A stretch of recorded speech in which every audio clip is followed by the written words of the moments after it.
आइए बच्चों अगले क्वेश्चन की बात करते हैं। इसमें आपको जो है इक्विटी शेयर कैपिटल दे रखा है। प्रीवियस ईयर में 4 लाख, घट इस साल हो गया बढ़कर 5,25,000।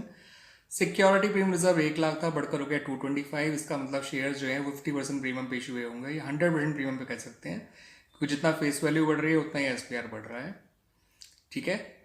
और उसके अलावा आपका डिबेंचर्स जो है 3 लाख से 4 लाख हो रहे हैं, तो डिबेंचर भी इशू हुए होंगे। जब कुछ नहीं करता तो पार पे इशू हुए होंगे। ठीक है। उसके अलावा प्रेफरेंस शेयर को देखें तो वो कम हो रहा है, इसका मतलब प्रेफरेंस शेयर जो है वो आपका रिडीम हो रहे हैं। ठीक है बच्चों, आगे की इन्फॉर्मेशन पढ़ते हैं। उसमें लिखा है कि इक्विटी शेयर जो है साल के एंड में इशू हुए हैं। इसका मतलब अगर इंटरेंड रिटर्न निकालना हुआ तो आपको ओपनिंग बैलेंस पे निकालना होगा। प्रेफरेंस शेयर होने का 5% प्रीमियम प्रीमियम हुए हैं, यानी जो 1.5 लाख के प्रेफरेंस शेयर रिडीम हुए हैं उसका 5% निकाल लीजिएगा, जो कि 7500 आएगा। ठीक है, प्रीमियम रिडम्पशन। और डिबेंचर भी साल के एंड में इशू हुए हैं, तो इंटरेस्ट ओपनिंग बैलेंस पे निकलेगा डिबेंचर का। सॉल्यूशन के बारे में अगली वीडियो में बात करेंगे बच्चों। ये देखिए, इसके क्वेश्चन के सॉल्यूशन को देख लीजिए बच्चों। Cash flow from financing activity हमने हेडिंग डाली, और सबसे पहले जो है proceed from issue of equity share लिखा मैं, इंक्लूडिंग प्रीमियम, जैसे मैंने 2.5 लाख लिख दिया। उसके अलावा इशू डिबेंचर्स जो हैं वो भी लिखा है 1 लाख रुपए। रिडम्पशन ऑफ प्रेफरेंस शेयर लिखा है एट प्रीमियम, तो उसको प्रीमियम जोड़ के लिखा। 1.5 लाख कम हो रहे थे और उसी का 5% निकाला। सॉरी, ये 10% में, हाँ 5% प्रीमियम है, 10% नहीं, तो 7500 आ गया। तो 1,57,500 लिखा। Interest on debenture opening balance में निकालता जो 36,000 रुपये आया। 3 लाख का 12%। इक्विटी शेयर का डिविडेंड 15% निकाला 4 लाख का, तो आया आपका आंसर 60,000। और प्रेफरेंस शेयर पर डिविडेंड निकाला 10%, जो कि आया 55,000। तो आप इसे कैलकुलेट करके देख लीजिएगा, मैंने आंसर लिखा नहीं है लेकिन आंसर आ ही जाएगा बच्चों। 2.5 लाख, 3.5 लाख, 3.5 लाख में से एक 55 गया तो कितना बचेगा, 295, और 60 गया तो 235, 235 में 36 गया तो 199, 199 में से 47, 157,500 माइनस कर दीजिएगा, 142, सिर्फ 42,000। 42,000 नहीं, 41,500 आएगा प्लस का आंसर। मैं कैलकुलेशन बताता हूँ। 250 और 1 लाख 350, 350 में से 150 गया तो 2 लाख, 2 लाख में से 7,500 गया तो 192,500, 192,536 गया तो 156,500, 156,560 गया तो 96,500, 96,555 गया तो 41,500। ठीक है बच्चों, वो लिखा नहीं था मैंने, तो आप लिख लीजिए। ये 41,500 आया पॉजिटिव का, इसका मतलब ये cash inflow from financing activity कहलाएगा। और जो है इसमें ध्यान रखने वाली बात ये थी कि अगर जो इक्विटी शेयर और जो है डिबेंचर्स दोनों ही साल के एंड में इशू हुए हैं, इसलिए इंटरेस्ट ओपनिंग वैल्यू पे निकाला। अगर वो साल के शुरू में इशू हो गए होते तो इंटरेस्ट और डिविडेंड क्लोजिंग वैल्यू पे निकलता। प्रेफरेंस शेयर का जो रिडम्पशन हुआ है वो प्रीमियम पे हुआ है, तो जितना रिडम्पशन हुआ है उसी का 5% प्रीमियम निकाला गया। 1.5 लाख रिडम्पशन हुआ था, उसका 5% जो है 7500 आया, इसलिए 157,500 लिखा। इक्विटी शेयर का हमने एसपीआर जोड़ के लिखा है, ध्यान रखिएगा इस बात को। आइए बच्चों, अब बात कर लेते हैं अगले क्वेश्चन की। इसमें इन्वेस्टिंग और फाइनेंसिंग दोनों एक्टिविटीज मांगी गई हैं आप लोगों से। इसमें आपको जो है मशीनरी दे रखी है, उसकी कॉस्ट 40,000 और उसका क्लोजिंग कॉस्ट है 50,000। उस पर एक्यूमुलेट किया हुआ डेप्रिसिएशन ओपनिंग है 10,000, क्लोजिंग है 12,000। उसके अलावा कैपिटल दे रखी है, पुरानी 30,000, नई 35,000। बैंक लोन शुरू में 10,000 दे रखा है, बाद में 0 दे रखा है। और आपसे कहा गया है कि इन्वेस्टिंग और फाइनेंसिंग एक्टिविटीज़ का कैश फ्लो निकालिए। और एडिशनल इन्फॉर्मेशन में ये भी दे रखा था वैसे कि एक मशीन जो है जिसकी कॉस्ट 10,000 थी, उसको 2,000 के लॉस पे बेचा गया है। और division charge on machinery during the year was ₹6,000। तो बच्चों, मैं फिर से आप लोगों को एक चीज बताऊंगा, कॉस्ट से कभी लॉस को मत माइनस करिएगा, बुक वैल्यू से लॉस को माइनस करिएगा। और बुक वैल्यू निकालने के लिए कॉस्ट में से मशीनरी का एक्यूमुलेटेड डेप्रिसिएशन माइनस करना होगा। वो कैसे आएगा?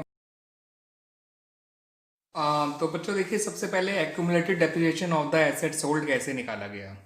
वैसे तो हम एक्यूमुलेटेड डेप्रिसिएशन अकाउंट बना के भी निकाल सकते हैं, बट मैं आपको एक ऑल्टरनेटिव बता रहा हूँ। ठीक है बच्चों, वो क्या है देख लीजिए।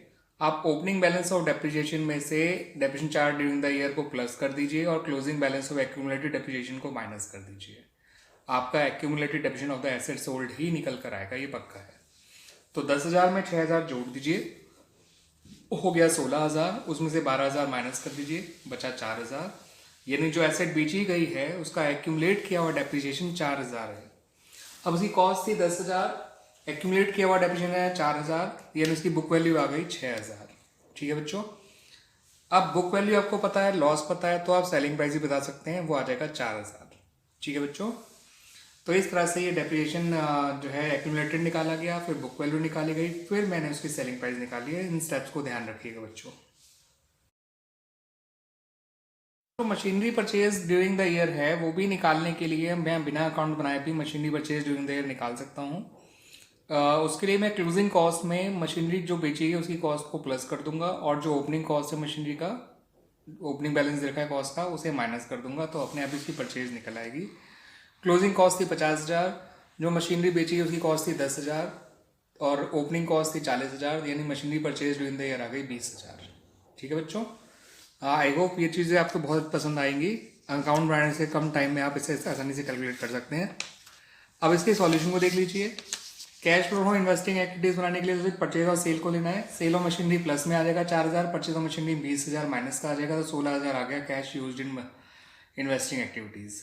फाइनेंसिंग की बात करें तो इश्यू ऑफ शेयर से पैसा आया 5,000, रिपेमेंट ऑफ बैंक लोन से पैसा गया 10,000, तो cash used in financing activity आ गया 5,000। फाइनेंसिंग तो ज़्यादा ही आसान था एज कम्पेयर टू इन्वेस्टिंग इस क्वेश्चन के लिए। आइए बच्चों, अगला क्वेश्चन डिस्कस करते हैं। इसमें दे रखा है आपको क्वेश्चन में इंफॉर्मेशन कि आपको इक्विटी शेयर कैपिटल दे रखी है 10 लाख से जो 12 लाख हो रही है, यानी 2 लाख बढ़ रही है।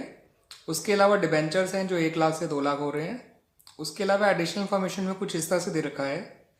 इंटरेस्ट पेड ऑन डिबेंचर उन्होंने खुद ही निकाल के दे रखा है 19,000, डिविडेंड पेड खुद ही निकाल के दे रखा है 50,000। तीसरा पॉइंट बहुत काम का है, ढंग से समझिएगा इस पॉइंट को बच्चों। इन्होंने कहा कि during the year the company issued bonus shares in the ratio 5:1 by capitalising reserves. आप जानते हैं जब बोनस शेयर इशू किए जाते हैं तो वो रिजर्व को कैपिटलाइज करके बनाए जाते हैं, इशू किए जाते हैं, तो उसके बदले में कैश आता नहीं है।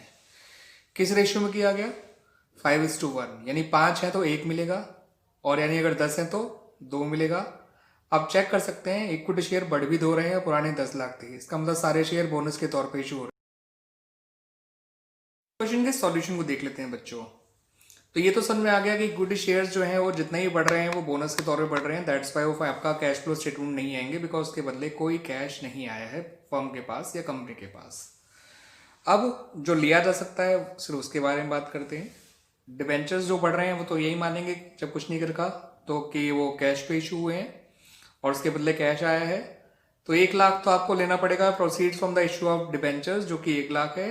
इंटरेस्ट ऑन डिबेंचर के थ्रू पैसा गया होगा इसलिए वो माइनस में आ गया, डिविडेंड पेड के थ्रू पैसा गया होगा इसलिए वो माइनस में आ गया, और आपका फाइनल आंसर जो है 31,000 आ गया बच्चों। ठीक है बच्चों, तो बोनस शेयर वाली बात ध्यान रखिएगा। 5:1 का रेशियो था। अगर 5 शेयर पुराने हैं तो आपको 1 शेयर मिलेगा, यानी अगर पुराने शेयर 10 हैं तो इसका मतलब 2 शेयर मिलेंगे, और पुराने शेयर 10 लाख है तो इसका मतलब 2 लाख मिलेंगे। और फिर आप चेक कर सकते हैं पुराने शेयर 10 लाख के थे और बड़े भी 2 लाख हैं, तो सारे के सारे बोनस के तौर पे इशू हुए थे, इसलिए इसको नहीं